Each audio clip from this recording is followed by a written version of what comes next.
Halo brother and sister, welcome to my channel. Kembali lagi bersama Patra Muay Thai Fit. Pada kesempatan sore kali ini, Patra ingin memberikan sedikit cerita keluh, kesah, suka, duka menjadi seorang trainer freelance atau trainer yang biasa datang ke rumah, kantor, atau apartemen. Jadi begini, teman-teman semuanya, Patra sudah menjalani profesi sebagai personal trainer freelance ini dari tahun 2016. Sebelum memutuskan menjadi seorang personal trainer freelance di tahun 2016 tersebut, Patra pernah bekerja di salah satu gym ternama di Jakarta.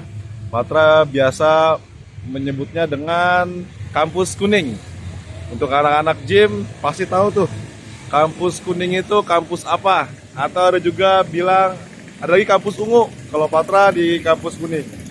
Di kampus ungu Patra pernah menjadi personal trainer itu 1 tahun. Lalu di kampus kuning Patra pernah menjadi personal trainer selama 6 tahun. Setelah bekerja di mega gym tersebut, di 2 kampus tersebut, di kampus kuning dan kampus ungu, akhirnya Patra memutuskan untuk menjadi seorang personal trainer freelance. Kenapa? Karena Patra merasa udah jenuh juga kali. Ya bayangin aja, sudah hampir 8 tahun kerja di tempat gym dari pagi sampai malam, pagi malam. Karena di situ Patra nggak mengenal waktu untuk bekerja, dalam artian selalu nggak pernah namanya on the shift, selalu overtime. Misalnya kalau Patra shift pagi itu jam 6 sampai jam 2, jam 6 pagi sampai jam 2, itu Patra pulangnya nggak jam 2, Patra selalu pulangnya overtime, bisa sampai malam. Begitupun juga sebaliknya, misalkan Patra masuk shift siang itu dari jam 2 sampai jam 10 malam. Patra datang nggak jam 2, datang bisa lebih pagi. Jadi selalu memang overtime, karena kita pekerjaannya itu selalu appointment dengan beberapa klien. Biasanya klien ini latihan ramenya itu di gym jam 7 pagi sampai jam 9 pagi, itu pagi, rame tuh di pagi. Terus kalau misalnya udah jam 10 ke atas sampai jam 4 itu sepi. Nanti jam 5 sampai jam 8 malam mulai rame lagi tuh gym. Jadi itu sehari-hari Patra jalanin selama kurang lebih 8 tahun, pagi malam. Dan merasa sudah mulai jenuh, akhirnya ya itu Patra memutuskan untuk menjadi seorang personal trainer freelance. Nah, area yang ngajak Patra sekarang ini kebanyakan sih di Jakarta Utara. Tapi kalau misalkan ada di luar Jakarta Utara pun juga nggak masalah. Yang penting sih kalau Patra nggak bentrok waktunya, terus ke Uber, jarak waktunya dapet, nemu ya, pasti selalu Patra ambil klien dimanapun di luar Jakarta. Maksudnya nggak di Jakarta Utara aja, bisa di selatan, barat, dan timur. Tapi emang sampai saat ini sih kebanyakan Patra ngambil kliennya di daerah Jakarta Utara, seperti di Sunter, Kemayoran, dan Kelapa Gading. Nah, lalu Patra ini lebih spesifiknya kemana? Dia tergantung kebutuhan klien. Selama ini sih kebanyakan semenjak freelance itu klien banyak yang mau latihan boxing atau Muay Thai. Ya mungkin salah satu faktor kenapa mereka malah memilih latihan boxing atau Muay Thai, ya karena Patra bikin Instagram namanya Patra Muay Thai Fit. Jadi pas resign dari kampus kuning itu, Patra buat memarketkan diri Patra, akhirnya Patra coba untuk buat Instagram. Nah, Instagramnya itu Patra bikin namanya Patra Muay Thai Fit. Padahal Patra kan bukan cuma ngajar boxing ataupun Muay Thai, tapi juga ngajar resistance training. Tapi apapun itu, yang namanya kebutuhan klien berbeda-beda, ya Patra bakalan coba bantu klien dengan ilmu yang Patra punya. Nah, itu kan ceritanya kenapa Patra memutuskan menjadi seorang personal trainer freelance. Padahal dulu waktu masih di gym punya klien ya lumayan banyak dan produktif, ya seperti Patra bilang tadi, kerjanya pagi malam pagi malam pagi malam pagi malam. Jadi bisa dibilang kliennya lumayan, alhamdulillah sih banyak yang percaya buat latihan sama Patra. Ya cuman itu karena monoton, bosen dan jenuh ya, udahlah akhirnya freelance. Jadi itulah ceritanya kenapa Patra menjadi personal trainer freelance. Nah sekarang poinnya nih ya, ini poin yang pengen Patra ceritain. Jadi yang namanya segala profesi yang kita jalankan ya, baik menjadi personal trainer di gym ataupun menjadi personal trainer freelance, itu ya plus minus sih menurut Patra. Jadi begini, dulu waktu di gym ya, itu di tempat gym itu udah banyak orang-orangnya. Udah banyak orang-orangnya, banyak banget, karena kebetulan Patra sebut aja deh namanya. Patra dulu di gym mana? Patra itu dulu di Gold Gym Moi Kelapa Gading. Dan itu membernya banyak banget ya kan. Jadi ya tinggal kita servis mereka, kita gali kebutuhan mereka. Nanti biasanya kita juga bisa dapat banyak klien dari sering kita servis di lapangan gitu, di area gym maksudnya. Nah kalau kita menjadi personal trainer freelance sekarang ini, orang yang mau diajar nggak ada, yang tahu jasa kita nggak banyak. Makanya disitulah perannya sosial media, semisalnya Instagram, untuk mempromosikan jasa kita sebagai personal trainer. Nah Patra bikin Instagram tuh, baru-baru desain dari Gold Gym, Patra bikin Instagram. Patra bikin dia tuh hashtagnya yang banyak, personal trainer Kelapa Gading, personal trainer Kemayoran, private personal trainer Jakarta. Pokoknya bikin hashtag yang banyak, Terus waktu itu juga karena badannya dulu juga masih sering latihan, terus masih suka diet, dan beberapa kali ikutan body contest juga, badan waktu itu juga lumayan oke lah, lumayan kering, badan six pack. Pokoknya badannya mendukung banget. Akhirnya ya udah tuh Patra foto banyak-banyak, selfie, minta fotoin orang, masukin Instagram, bikin hashtag yang banyak, foto ya kan yang banyak, bikin video, masukin Instagram. Nah dari situ tuh lumayan tuh follower mulai naik di Instagram. Itu sih strategi awalnya Patra mempromosikan jasa Patra di Instagram. Jadi tantangannya ketika teman-teman ingin menjadi seorang personal trainer freelance, teman-teman itu harus dituntut lebih aktif, lebih kreatif. Kenapa? Toh orang yang mau diajar nggak ada.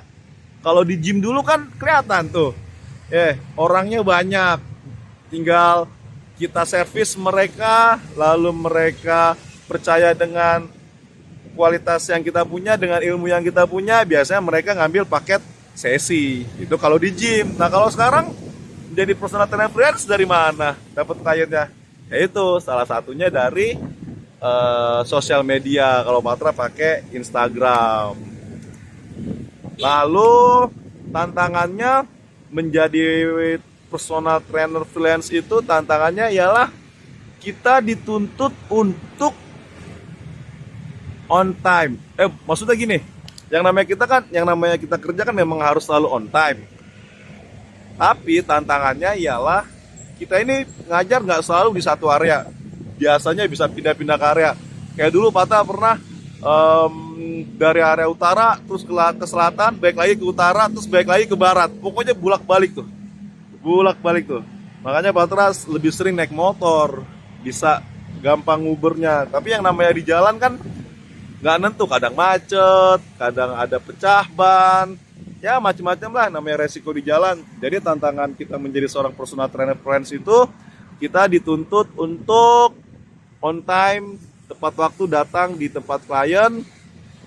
Karena kan klien nggak mau tahu tuh kita macet di jalan, kita pecah ban di jalan, atau kita dari area mana. Klien sih nggak mau tahu. Yang dia tahu, klien bayar jasa kita untuk melatih mereka dengan kebutuhan mereka dengan di jadwal yang sudah kita sepakati bersama.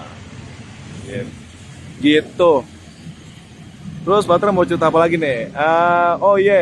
Itu kan challenge-nya atau tantangannya. Nah, enaknya menjadi personal trainer freelance menurut Patra nih ya, enaknya ya, yang Patra rasain. Satu, Patra itu jadi makin banyak punya relasi, makin banyak punya teman. Bahkan ada beberapa klien tuh yang udah deket banget, udah kayak saudara. Ya, koko-koko, cici-cici gitu. Kebetulan Patra kliennya memang orang-orang Tionghoa. Dan mereka alhamdulillah sih, puji Tuhan sih baik-baik semua sama Patra. Jadi ketika Patra menjalani personal trainer freelance ini, Patra merasa Patra makin banyak punya teman-teman, makin banyak punya relasi. Kenapa? Contoh, misalkan Patra ngajar nih di rumahnya si A, yang latihannya si A. Tapi karena Patra latihannya di rumah si A, otomatis Patra kenal sama istrinya si A, sama orang tuanya si A, atau siapapun yang ada di rumah si A. Jadi Patra jadi banyak kenal. Itu sih seneng ya, positif. Salah satunya menjadi seorang personal trainer freelance yang suka datang ke rumah, ke kantor atau apartemen orang tuh. Jadi itu punya banyak teman-teman, punya kenalan baru. Kayak gitu. Terus mau cerita apa lagi ya? Ceritanya begini. Nggak enaknya kalau kita ngajarnya itu jumping. Contoh, misalkan kita ngajarnya jam 8 pagi, terus ngajar jam 10 pagi, terus ngajar lagi jam 5 sore. Kan jauh tuh. 8 pagi ngajar, 10 pagi ngajar, terus jam 11, 12, 1, 2, 3, 4 itu kosong, nggak ada ngajar. Baru ngajar lagi jam 5. Jadi waktu kosong di tengah-tengah itu banyak di siangnya. Nah, itulah menurut Patra yang nggak enak. Nggak enak lah, bilang nggak enak lah. Kenapa nggak enak? Buat Patra ya, kenapa nggak enak? Karena kan Patra kan rumahnya kan di Bogor nih, di Cibinong. Terus ngajarnya banyak kan di daerah Jakarta. Kalau ngajarnya padat tuh enak, sibuk tuh enak. Ngajar A, B, C, bisa 7, 9, 11, 1, beruntun gitu ngajar gitu tuh enak. Jadi waktu itu nggak berasa. Tapi kalau misalkan ngajarnya jomplang, pagi ngajar, siang kosong, terus baru ngajar lagi di malam, itu berasa banget wasting time-nya, nunggu waktunya gitu. Dan Patra juga nggak bisa pulang ke rumah karena perhitungan waktu dan bensin juga gitu. Biasanya ketika kosong seperti itu, Patra coba membuat sesuatu yang bisa produktif lah. Misalkan edit-edit foto, atau follow up klien yang udah lama nggak latihan, atau membuat program. Bahkan kadang-kadang chat teman-teman yang udah lama ketemu, kali aja mereka juga kosong, terus kita temuin deh gitu. Itu sih ya, kayak sekarang aja nih, kayak sekarang nih ya, Patra ini lagi nunggu ngajar yang malam. Kalau teman-teman lihat tadi, Patra bikin video ini dari terang, sekarang udah gelap. Tadi ini Patra ini posisi sekarang di Danau Sunter Kemayoran. Tadi terang, sekarang udah gelap banget. Ini lagi nungguin klien. Kalau yang sering lewat di Kemayoran pasti tahu ini daerah mana ini tuh. Ini lagi nungguin klien nih. Tadi ngajarnya jam 4, terus ngajar lagi jam 7. Gak apa-ngapain. Ya udah, beginilah ceritanya. Dan itulah salah satu kenapa juga Patra bikin vlog YouTube atau kan YouTube. Ya udahlah, isi waktu senggang kalau lagi nungguin klien, ya udah kita bikin aja vlog YouTube gitu. Kali aja cerita dari Patra ini bisa ada manfaatnya dari teman-teman semua. Intinya buat teman-teman semua, baik itu personal trainer di gym atau personal trainer freelance, saran Patra, apapun profesi yang teman-teman jalanin, selama teman-teman yakin dan mau usaha, pasti teman-teman akan mendapatkan hasilnya. Yang namanya rezeki itu sudah ada takarannya masing-masing, tinggal kita mau menjemputnya atau enggak, tinggal kita mau usaha atau enggak. Yang pasti jangan lupa selalu berpikiran positif, berdoa, berbuat baik sama orang, bantu orang, insya Allah nanti kita juga bakalan dimudahkan segala urusannya. Sekarang jamnya sudah hampir mendekati jam Patra ngajar, dan sudah lumayan juga Patra dari tadi ngocehnya belepetan, nggak jelas, ngomongnya tuh nggak teratur, nggak rapi. Tapi mudah-mudahan sedikit cerita yang bisa Patra share ini ke teman-teman dapat memberikan manfaat buat teman-teman semua yang sedang menjalani profesi sebagai personal trainer gym ataupun sebagai personal trainer freelance. Tetap semangat dan salam sehat, salam bugar. Selamat berlatih buat teman-teman semua. Sampai jumpa di kesempatan video selanjutnya. Bye-bye.